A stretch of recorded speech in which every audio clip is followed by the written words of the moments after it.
We deeply apologize for the greater anxiety caused by the accident at Fukushima Daiichi nuclear power station, which continues to affect residents near the power station and the broader society. We recognize that bringing the contaminated water under control is the most urgent and serious problem that we must address. And we are tackling this by implementing not only emergency measures but also fundamental countermeasures. Supported by the Japanese government and utilizing the immense amount of expertise provided by professionals around the world, all of us at TEPCO will strive relentlessly to control the contaminated water. With regard to the impact of radioactive materials, we monitor radiation levels at various points and disclose the results of this monitoring operation. We believe that the impact on the surrounding waters is limited to the area within the port of the power plant. Kilometer offshore, there has been no impact on the water or the wider ocean.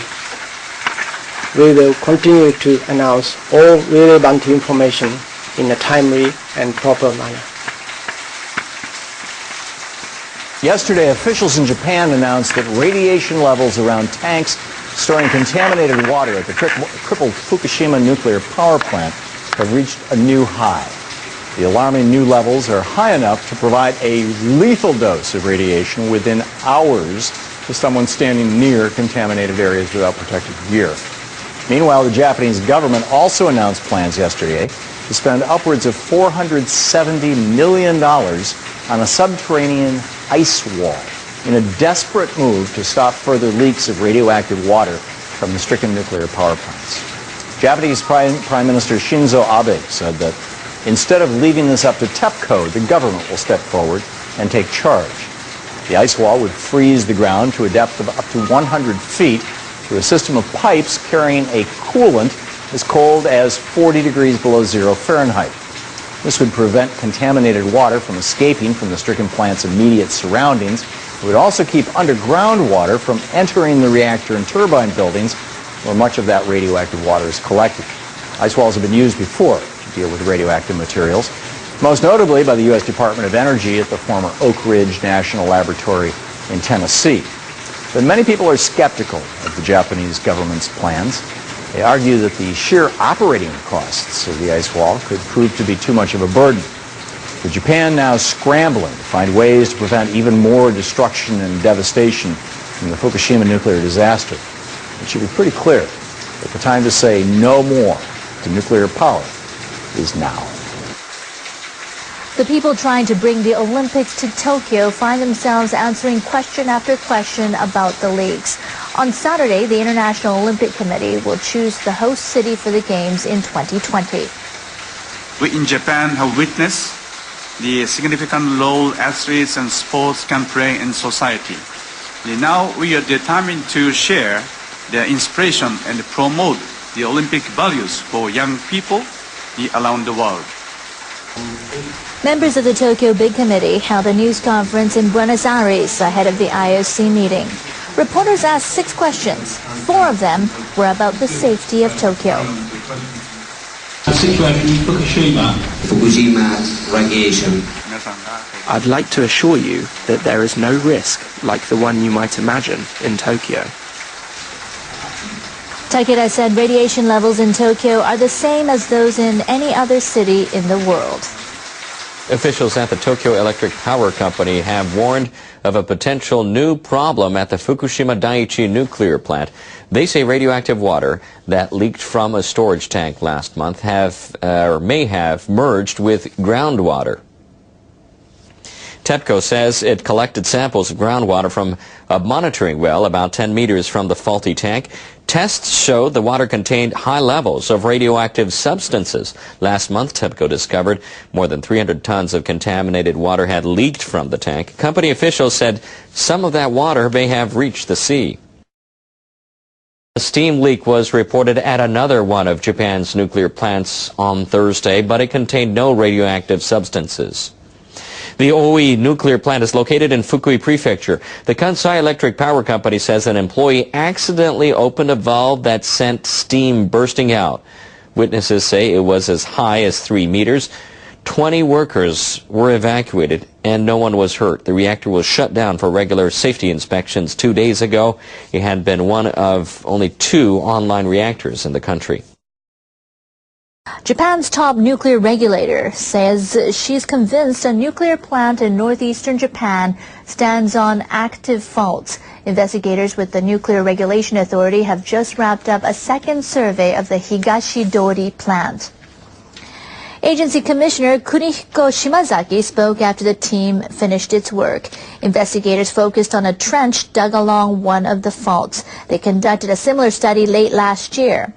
A draft report released in February says 2 faults beneath the plant appear to be active. Tohoku Electric Power Company operates the facility.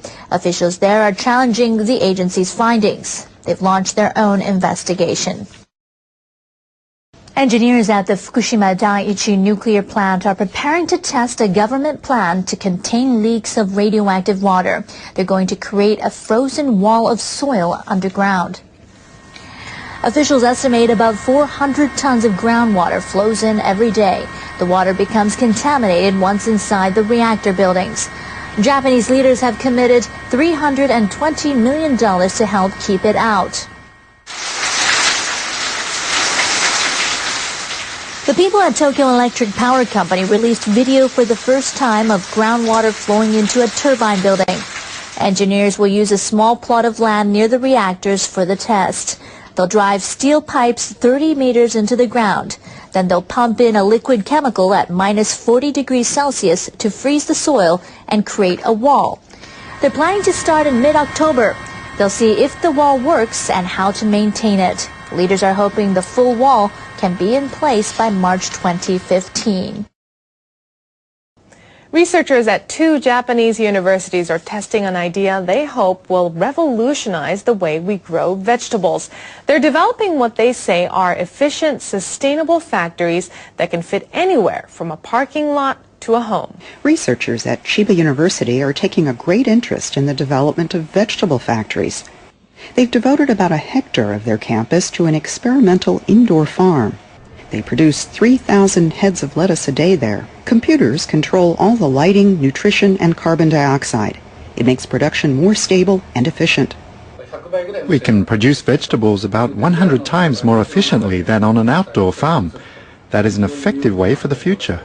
The researchers are testing their ideas off campus, too. They've installed mini factories in people's homes. This one produces about 10 types of produce, including lettuce and mint. The researchers worked with an electronics maker, a real estate developer, and a hydroponics specialist to produce the appliances. The people behind the project have set up a website for trial users. They can upload information such as how well vegetables are growing or ideas for recipes. And they can take pictures with a built-in camera, showing them to farming experts and asking for advice.